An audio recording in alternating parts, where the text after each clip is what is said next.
Developers continue to push for the ambitious Creekside Quarter project as we're now less than 3 weeks from the special election, where voters will decide the project's fate. Thank you for joining us for Newswatch 12 at 6. I'm Oscar Rodriguez. And I'm Samantha Cadera. We're continuing to follow the project after voters gained new information from last night's town hall. Newswatch 12's Daryl Green has the latest update. Efforts pushed to develop the $500 million Creekside Quarter project is gaining momentum following the release of an interactive website, citywide advertisements, and most recently, a panel discussion. This is hundreds of new jobs, hundreds of millions, billions of dollars of economic impact. This is a really transformational thing for Medford. The panel included city officials, project developers, and supporters of the Creekside Quarter, who all shared one common theme in their presentations. We want a downtown that is vibrant, fun to go to, and easy to experience. We are not going to change if we don't get this through. We're going to have things just the way they are. Another major talking point in the panel was Measure 15238, a transient lodging tax on the November ballot that is vital for the project's development. What you're actually voting on is to increase the maximum that the city council can collect. This is not a utility fee. This is not a sales tax. This is not what our local residents are paying. The November special election is set for November 4th, giving Medford residents just under 3 weeks to decide their vote. Reporting in Medford, I'm Daryl Green. Downtown Medford is serving up something special. Its first ever Forks and Friends Restaurant Week. I spoke with organizers about how it's bringing locals to the downtown area and spotlighting local businesses. The City of Medford is having its first ever Forks and Friends Restaurants Week. The week-long event is all about bringing people to downtown Medford and shining a spotlight to local restaurants here and drawing not just residents but tourists as well. The event kicks off today with 20 downtown establishments participating with unique daily specials and special events happening throughout the week. Downtown Medford is transforming itself into a culinary destination as it spotlights the ongoing collaboration between the restaurant with farms and food makers. I was surprised when talking with different restaurant owners how much they are sourcing locally, how much they rely on the bakers, on the ranchers, on farmers here, and this is just a win for everybody. I spoke with Annie Jenkins from the Downtown Medford Association and Carolina Lavagino of Wild Time Productions as they partnered together with Travel Medford to make this event possible. Annie Jenkins said she wants everyone to eat locally as much as they possibly can. One of the participating restaurant, Hen and Flower, a mom and pop fried chicken spot, owner David Nowakowski said the Forks and Friends puts downtown Medford in a good direction to bring locals to the downtown area. That's what I'm looking forward to, is that I'm hoping that with it going for the span of a week that we'll get to see a lot more new faces that just haven't been coming downtown. But not just new faces, but bring back regulars. We had never tried it, came one time, and I'm hooked. The chicken is the best you can get in town, especially if you want homemade. Most importantly, the week-long event is hoping for people to support their local downtown businesses. Small mom and pop, locally owned businesses, they pour their hearts out every single day, working hard to get people in the door. And if we can help with this and within 1 week shine that spotlight on them, we are all winning. From Medford, I'm Oscar Rodriguez. Now taking a sunny live look out at Medford now from the Compass Hotel, the weather looks to be mostly holding out for the several events taking place across our region this weekend. Now, Storm Tracker 12 Chief Meteorologist Matt Hoffman and Newswatch 12 sports reporter Paisley Poole are live in Medford. Matt, Paisley, we got a lot of events going on this weekend, but we're going to kick it off with some high school football tonight. How's it looking over there at Spiegelberg Stadium? Hey guys, yeah, it is lovely out. Getting a little chillier. It's getting close to kickoff time here for North Medford and North Salem, and we're here at the Spiegelberg. Yeah, it's going to be a beautiful evening. No worries for rain tonight for all the games going on in Southern Oregon and Northern California. Let's take a look right now across the region. We have a lot of sunshine.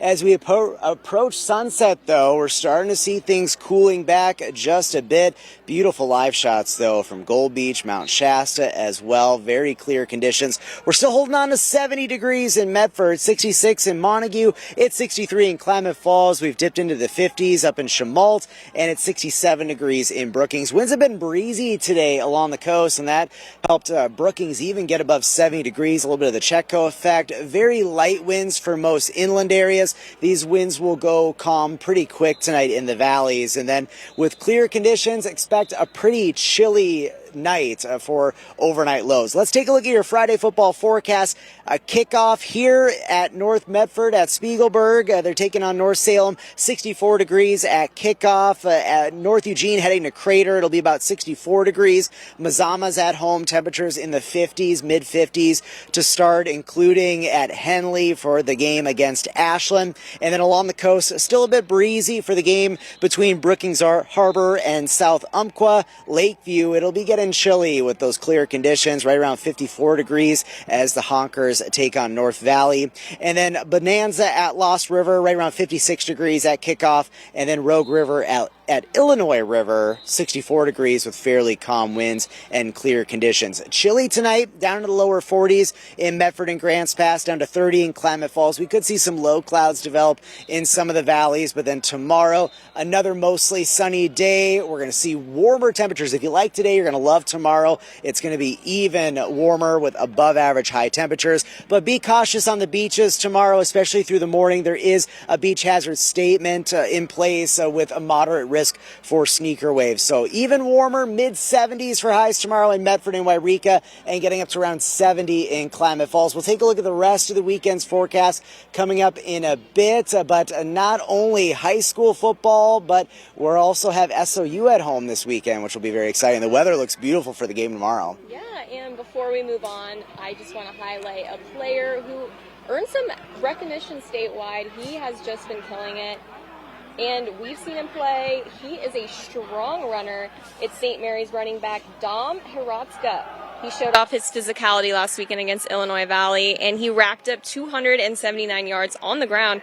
He found the end zone 5 times against the Cougars, and this performance earned him an OSAA Athlete of the Week nod. Now, Matt, it's just always so great highlighting these players. I mean, Hiratska, what a fun last name, and he could just run, and we love to see it. And, of course, we'll have some more sports for you later tonight. SOU and OIT soccer. And, of course, later tonight at 11:15, some more football highlights for Friday Night Blitz. Can't wait. Sam and Oscar, we'll send it back to you, though, now in the studio. All right, thanks, you two. New at 6 tonight, a year after the completion of the dam removal, salmon are now making their return to the Upper Klamath Basin. The Oregon Department of Fish and Wildlife says Chinook salmon have been detected on the west side of the Upper Klamath Lake and the Sprague River. This week, ODFW says this is a major milestone of salmon, and they have been absent from those areas for over a century. Now in our fire watch, the Oregon Department of Forestry has declared the end of fire season across the entire state. Despite more fires starting, significantly fewer acres were burned than last year. ODF says the difference was their aggressive initial attack, which kept fires from getting out of control. With fire restrictions being lifted, local fire districts are urging anyone conducting open burns to take precautionary measures. Burn piles should be kept small with a 10-foot dirt perimeter around it to ensure it can escape. While burning, keep a water source nearby and never leave the fire unattended. Permits and designated burn days vary, so make sure to check with your local fire department before burning. A closer look at this year's fire season and how to burn safely can be found on our website. In our School Watch, Eagle Point School District is finding a new way to help parents navigate challenges when it comes to raising kids in a technology-driven world. And Newswatch 12's Grace Ritz had a chance to step into a new class which aims to help give parents tools to help connect with their kids. Our parents are going through struggles that people aren't seeing, with the inventions of the smartphones and technology and all those things. It's unique to what parents have and all the responsibilities. With rising technology and social media use, some parents in Eagle Point School District 9 are asking how to help their kids navigate challenges and build better habits. That's where Ninja Parenting comes in. We started Ninja Parenting because we want to have tools to reach out to our families and build community more than what's going on in society right now, because that's one of the things that's missing. The class allows parents to learn more about what their kids experience in school or online to help them relate and understand where behavioral outbursts may be coming from. Building independence, building self-esteem, and building resiliency with our kids. And some of that information is good for our parents to have to understand how to do that. Because when you get a kid, You don't get a manual with your kid. I spoke with parents attending the class who told me that even after one session, they've noticed some changes in their kids. He's definitely taking it in slowly, still trying to understand and comprehend what we're trying to teach him. He definitely is getting it, I feel like, but again, slowly and, just keep practicing, keep the consistency with him, and I think he'll get it. Both sessions that they've had so far have filled up quickly, and Eagle Point School District 9 is hoping that they can extend this class into the spring. For more information on the classes, you can visit our website. Reporting in Eagle Point, I'm Grace Ritz. And we are nearing the final stretch of our 35th annual Codes for Kids campaign, and we need your help to make sure it's a success. And it's hard to believe, but there are just 9 days to donate a new or gently used coat to any one of our more than 50 donation locations. Now take a look at some of the local kids who got to pick out a coat from our campaign last year. This is really one of our favorite campaigns because of the impact it has on our very own community. Even if you don't have a coat to donate, you can make a monetary donation toward a brand new coat on our website. All right, Sam, I know this is your favorite part of the week, so tell me, who is our adoptable pet of the week? That's right, Oscar. This week we are featuring the playful and very cuddly Coconut. This 8-month-old black Labrador Retriever mix is all puppy. He's full of goofy energy, but he's also a very big sweetheart who will shower you in cuddles, especially if you give him belly rubs. Coconut loves his humans, but also loves to release his zoomies with canine friends. He's lived with other dogs in the past and would love to meet any new siblings. And if you want to meet Coconut, you can find him at the Jackson County Animal Shelter. I mean, who wouldn't? That's a perfect name. Their operation hours are on your screen now. The shelter notes that Coconut is a puppy, so he's still working on some of his manners, but that's all right. He's getting better every day and will do great with continued training. Coconut is a silly sweetheart who is full of potential and can't wait to show all of you guys the love he has to offer.